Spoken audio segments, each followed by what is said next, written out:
Hello നമസ്കാരം. തങ്കമണി എന്ന ചിത്രത്തിൻ്റെ ഏറ്റവും പ്രധാനപ്പെട്ട OTT അപ്ഡേഷനാണ് ഇന്നൊരു വീഡിയോ ഭാഗത്ത്. വീഡിയോയിലേക്ക് മുൻപ് വീഡിയോ ലൈക്ക് ചെയ്യുക, ചാനൽ സബ്സ്ക്രൈബ് ചെയ്യുക. ഈ വരുന്ന ഓഗസ്റ്റ് സെപ്റ്റംബർ മാസം ധാരാളം ചിത്രങ്ങൾ ഇനി അങ്ങോട്ട് OTT റിലീസ് ചെയ്യാൻ പോവുകയാണ്. നമ്മുടെ ചാനൽ ഭാഗം പരിശോധിച്ചാൽ നിങ്ങൾക്ക് കാണാൻ വേണ്ടി സാധിക്കുന്നതായിരിക്കും. തങ്കമണി എന്ന ചിത്രത്തിൻ്റെ OTT റിലീസ് അപ്ഡേഷൻ അറിയിക്കുന്നതിന് മുമ്പ് മറ്റൊരു ചിത്രത്തിൻ്റെ ഒഫീഷ്യൽ OTT റിലീസ് തീയതി ഇപ്പോൾ പുറത്തു വന്നിരിക്കുകയാണ്. ആ ഒരു അപ്ഡേഷനും കൂടി ഇന്നൊരു വീഡിയോയിൽ ഉൾപ്പെടുത്തിയിരിക്കുന്നുണ്ട്. ആ ചിത്രം മറ്റേതുമല്ല, ദിലീപ്, ജോണി ആൻ്റണി, ധർമ്മജൻ എന്നൊക്കെ പ്രധാന കഥാപാത്രങ്ങളായ ചിത്രമായിരുന്നു പവി കെയർടേക്കർ. ചിത്രത്തിന് ഒരു മികച്ച വിജയം തന്നെ സ്വന്തമാക്കാൻ വേണ്ടി സാധിച്ചില്ല.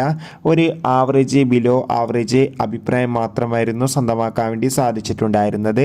എന്നാലും എല്ലാ സിനിമാ പ്രേമികളും ഒരേപോലെയായിരുന്നു പവി കെയർടേക്കർ എന്ന ചിത്രത്തിൻ്റെ OTT റിലീസിനായി കാത്തിരുന്നത്. ചിത്രത്തിൻ്റെ OTT അവകാശങ്ങളൊക്കെ മനോരമാക്സ് എന്ന OTT പ്ലാറ്റ്ഫോം സ്വന്തമാക്കിയെന്ന് കൺഫേം ആക്കിയിട്ടുണ്ട്. സാറ്റലൈറ്റ് അവകാശങ്ങൾ മഴയിൽ മനോരമയും.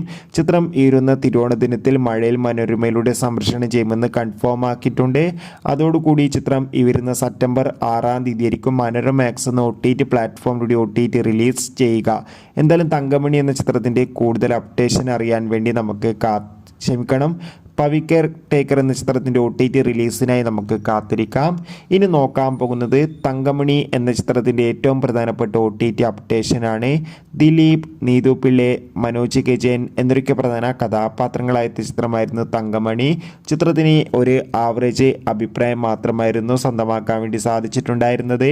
ഏവരുമേറെ ആകാംക്ഷയുടെ OTT റിലീസിനായി കാത്തിരിക്കുന്നു.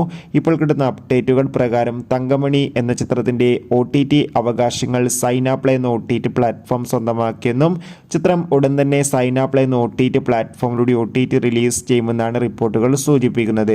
കാത്തിരിക്കാം തങ്കമണി എന്ന ചിത്രത്തിൻ്റെ കൂടുതൽ അപ്ഡേഷൻ അറിയാൻ വേണ്ടി. ചിത്രം കണ്ടവരുടെ അഭിപ്രായം കമൻറ്റ് ചെയ്യുക. ഓഗസ്റ്റ് സെപ്റ്റംബർ മാസം ധാരാളം ചിത്രങ്ങൾ OTT റിലീസ് ചെയ്യുന്നു. ചാനൽ പരിശോധിച്ചാൽ നിങ്ങൾക്ക് ആ വീഡിയോയ്ക്ക് കാണാൻ വേണ്ടി സാധിക്കും.